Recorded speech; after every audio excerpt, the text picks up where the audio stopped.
ఈరోజు 30 days 30 concept సిరీస్లో next concept Java programme అనేది ఎలా రన్ అవుతుందో స్టెప్ బై స్టెప్ చూద్దాము. ఇక్కడ ఫస్ట్ స్టెప్ సోర్స్ కోడ్. అసలు సోర్స్ కోడ్ అంటే ఏంది? మనం జావా ప్రోగ్రామ్ని డాట్ జావా ఫైల్లో రాస్తాం కదా, దాన్ని సోర్స్ కోడ్ అంటాము. ఇది హ్యూమన్ రీడబుల్ కోడ్, అంటే హై లెవెల్ లాంగ్వేజ్లో ఉంటుంది. లైక్ ఇంగ్లీష్ వర్డ్స్ యూస్ చేసి మనం కోడ్ అనేది డెవలప్ చేసి ఉంటాం అనమాట. దీన్ని కంప్యూటర్కి డైరెక్ట్గా ఇస్తే దానికి అర్థం కాదు. సో ఇప్పుడు మనం ఏం చేయాలి? ఈ హై లెవెల్ లాంగ్వేజ్ అంటే సోర్స్ కోడ్ని మిషన్ లెవెల్ లాంగ్వేజ్గా కన్వర్ట్ చేసుకోవాలి. దానికి మనం కంపైలర్కి ఇస్తామన్నమాట. సో ఇక్కడ మనం యూజ్ చేసే compiler special compiler, Java compiler అంటాము.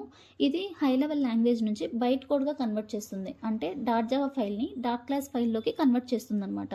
ఈ డాట్ క్లాస్ ఫైల్ అనేది బైట్ కోడ్ అంటాం కదా, ఇది హై లెవెల్ లాంగ్వేజ్ కాదు, మిషన్ లెవెల్ లాంగ్వేజ్ కాదు, ఇంటర్మీడియట్ లాంగ్వేజ్. సో నౌ ఇప్పుడు మనం ఏం చేస్తాము? ఈ బైట్ కోడ్ని జేవీఎంకి ఇస్తాం. ఫర్దర్ ఎగ్జిక్యూషన్ అంతా జేవీఎంఏ టేక్ కేర్ చేసుకుంటుంది. కాకపోతే ఇంటర్నల్గా జేవీఎంలో ఏం జరుగుతుందంటే మనకు 3 మెయిన్ పార్ట్స్ ఉంటాయి అన్నమాట. Class loader, byte code verifier and execution engine. ఈ క్లాస్ లోడర్ ఏం చేస్తుంది? ఫస్ట్ బైట్ కోడ్ని లోడ్ చేసుకుంటుంది.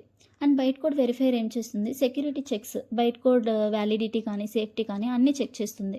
తర్వాత ఎగ్జిక్యూషన్ ఇంజిన్. ఈ ఎగ్జిక్యూషన్ ఇంజిన్లో ఇంటర్ప్రిటర్ అండ్ జేఐటీ కంపైలర్ ఉంటుంది. జేఐటీ కంపైలర్ అంటే just in time compiler. So ఇవి రెండు ఏం చేస్తాయంటే బైట్ కోడ్ని మిషన్ లెవెల్ లాంగ్వేజ్గా కన్వర్ట్ చేస్తాయి. తర్వాత ఫర్దర్ ఎగ్జిక్యూషన్ అంతా టేక్ కేర్ చేసుకుంటుంది. సో ఇలానే జావా ప్రోగ్రామ్ అనేది రన్ అవుతుంది.